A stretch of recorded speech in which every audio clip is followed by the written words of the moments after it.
आज हम सीखेंगे बेसिक मसाला बनाना जिसमें आप किसी भी सब्ज़ी को डाल दीजिए। सूखी सब्ज़ी बनाइए, रसेदार सब्ज़ी बनाइए, मटन बनाइए, चिकन बनाइए, कटहल बनाइए, गट्टे बनाइए, कोई सब्ज़ी बना लीजिए, लौकी बना लीजिए, घिया बना लीजिए। इस मसाले से दोस्तों हर सब्ज़ी स्वाद बनेगी और साथ में लोगों को लगता है ना, अगर हम मिक्सी में मसाला पीसते हैं, टमाटर पीसते हैं तभी अच्छी ग्रेवी बनती है, ऐसा नहीं है। अगर आप प्याज अच्छे से काटते हैं, बारीक काटते हैं, अच्छे से भूनते हैं तो मसाला बहुत ही अच्छा बनता है। तो हम आज देखेंगे कि अगर आपके पास मिक्सी नहीं भी है तो भी आप अच्छे से मसालेदार सब्ज़ी बना सकते हैं। तो इसके लिए आप प्याज छील लीजिए, लहसुन छील लीजिए, अदरक छील लीजिए और उन्हें बारीक काट लीजिए हाथ से। तो देखिए प्याज मैं बारीक काट रही हूँ, इसी तरीके से अदरक लहसुन भी काट लेंगे। आप चाहें तो अदरक लहसुन को कूट सकते हैं और टमाटर को चाहें तो मिक्सी में पीस सकते हैं। तो देखिए खूब सारे प्याज मैंने काट लिए। इतने मसाले में आप 2 से 3 बार अच्छे सब्जियाँ बना सकते हैं। और अदरक और लहसुन अगर आपके पास मेरे पास चॉपर था तो मैंने उसमें बारीक चॉप कर लिए। या तो आप हाथ से बारीक काट ली या फिर इस तरह से हाथ से कूट भी सकते हैं। आपका छोटा कुंडी डंडा जिसे कहते हैं मूसली, उससे आप कूट सकते हैं। तो जैसे आपको कंफर्टेबल लगता है वैसे कर सकते हैं। और देखिए टमाटर भी मैंने बहुत अच्छे से छोटे छोटे काट लिए। अगर आप ग्रेवी और स्मूथ बनाना चाहते हैं तो टमाटर मिक्सी में भी पीस सकते हैं, नहीं तो ऐसे भी अच्छी बनेगी। अब मसाला बनाने जा रहे हैं दोस्तों। इसके लिए मैंने भारी तले की कढ़ाई ली है, उसमें तेल डाल रहे हैं।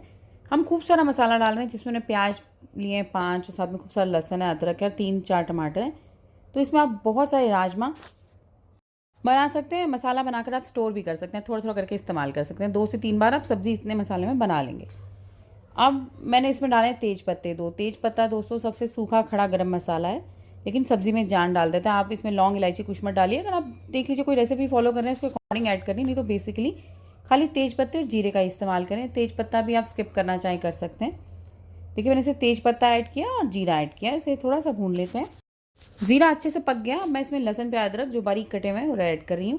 दोस्तों अगर आप अदरक और लहसुन मार्केट वाला यूज़ कर रहे हैं या घर पर आपने मिक्सी में पीसा है, बिल्कुल बारीक पेस्ट इस्तेमाल कर रहे हैं, तो आप अभी मत डालिए, नहीं तो प्याज अच्छे से भूनेंगे नहीं।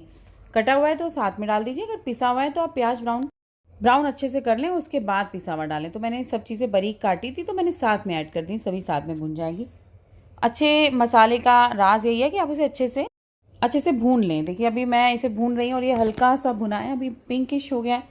लेकिन अगर मैं मटर पनीर या आलू मटर बनाने की सोची हूँ, चने बनाने की सोची हूँ, तो इस मसाले से अगर बनाऊंगी तो कच्चे प्याज तैरने लग जाएंगे और स्वाद नहीं बनेगा। तो इसे भून लीजिए। हम बिल्कुल प्याज को भूनेंगे तभी इस्तेमाल करेंगे, तभी सब्जी स्वाद बनेगी। जैसे बाजार से भुना मसाला लाते हैं ना, बिल्कुल वैसा बनेगा। अब देखिए प्याज अच्छे से कैरमलाइज हो गए, जो इसके किनारे सभी गोल्डन हो गए हैं। और अब मैं इसमें सूखे जो हमारे नमक मिर्च हल्दी साथ ही ऐड कर देती हूँ। मिर्च हमने अभी ऐड कर दी, इससे कलर अच्छा आएगा। और थोड़ी कसूरी मेथी, दोस्तों ये पूरी तरह से ऑप्शनल है। आप अगर चिकन मटन कोई रेसिपी बना रहे हैं, गट्टे बना रहे हैं, आप कुछ कटहल बनाना चाहते हैं तो ऐड कर सकते हैं। अभी मैं इसमें टमाटर ऐड कर रही हूँ और 2-3 हरी मिर्चें मैंने डाल दी, डंडी के साथ डालनी। इससे क्या हरी मिर्च की खुशबू आएगी, लेकिन तीखापन नहीं आएगा। जब सब्ज़ी पक जाए तो आप निकाल सकते हैं। हरी मिर्च से दोस्तों बहुत अच्छी खुशबू आती है सब्ज़ी में, फ्लेवर एक अलग सा आता है। तो टमाटर ऐड कीजिए। देखिए टमाटर मैंने बारीक काट कर ऐड किए थे, इन्हें भून लूँगी तो बहुत अच्छे से ये भी घुल जाएंगे सब्ज़ी में। अब दोस्तों मैं टमाटर भून रही हूँ, अच्छे से घुल रहे हैं। अगर आप गोभी आलू बनाने की सोच रहे हैं, लौकी बनाने की सोच रहे हैं, आप सोचे कोई सूखी सब्ज़ी बनाने से अभी उबाल कर डाल सकते हैं। आप इसमें कच्चे आलू डाल सकते हैं। आप इसी मसाले में दोस्तों आपको कोई भी सब्ज़ी घर पर रखिए, आप ट्राई कीजिए, बनाइए। सब्ज़ी जैसे टमाटर गलते जाएंगे, सब्ज़ी पका दीजिए, ढक दीजिए। सब्ज़ी कोई भी बनाएंगे, स्पेशली आलू गोभी, बहुत ही ज़्यादा स्वाद बनेगी।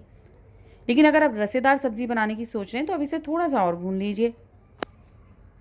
अब रसेदार सब्ज़ी में जैसे कि मैं मटर पनीर सोच रही हूँ बनाने की, या मैं ग्रेवी वाला मसालेदार पनीर सोच रही हूँ बिना मटर का, या मैं सोचूँ कोई अच्छी सी एग करी बना लूँ या चिकन बना लूँ। तो देखिए मैंने मसाले को और भून लिया, टमाटर अच्छे से घुल गए हैं और मैं इसमें पानी ऐड कर रही हूँ।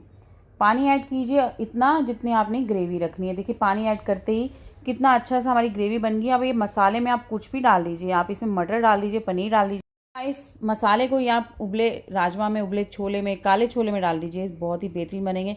अभी आप पनीर आपके पास रखा है, ये चिकन रखा है, मटन रखा है, कटहल तल कर रखा हुआ है, बस आप इस मसाले में डाल दीजिए। बेसिक जो हमारा मसाला है बनकर रेडी है। अभी मैं धनिया पाउडर इसमें ऐड करें। धनिया पाउडर क्या है कि एक ग्रेवी में जान डाल देता है, थोड़ा सा बेस टेक्सचर अच्छा हो जाता है, गाढ़ापन आ जाता है और टेस्ट भी बढ़ जाता है। तो हमारा ये जो मसाला है बनकर बिल्कुल रेडी है। आपके पास सोया चाप रखी है, सोयाबीन रखी है, आपके पास उबले आलू रखे हैं, कच्चे आलू रखे हैं, पनीर रखा है आपके पास, आप आलू मटर या फिर आप कटहल कद्दू कुछ भी बनाएं, जी बहुत स्वाद बनेगी। देखिए मेरे में क्या किया, अब इसमें उबले हुए अंडे डाल दिए और एग करी बन गई है। बस अब इसमें हरा धनिया और थोड़ा गरम मसाला ऐड कीजिए। कोई भी सब्ज़ी बनाना चाहे आप इस तरह से जल्दी से बना सकते हैं, टेस्टी बनेगी। मसालेदार एग करी बन गई है, बहुत ही डिलीशियस लग रही है। आप इस रेसिपी से एग करी क्या चिकन करी बनाइए, कुछ बनाइए और मुझे ज़रूर बताइएगा कि सब्ज़ी कैसी बनी। मुझे उम्मीद है आपको ये एक मसाले की रेसिपी अच्छी लगी। अगर आपसे सब्ज़ियाँ अच्छी नहीं बनती तो प्लीज़ इस तरह से भूनिए और बनाइए और सबको बनाकर खिलाइए। और आपको ये रेसिपी अच्छी लगी तो शेयर भी कीजिए। आपका बहुत बहुत शुक्रिया।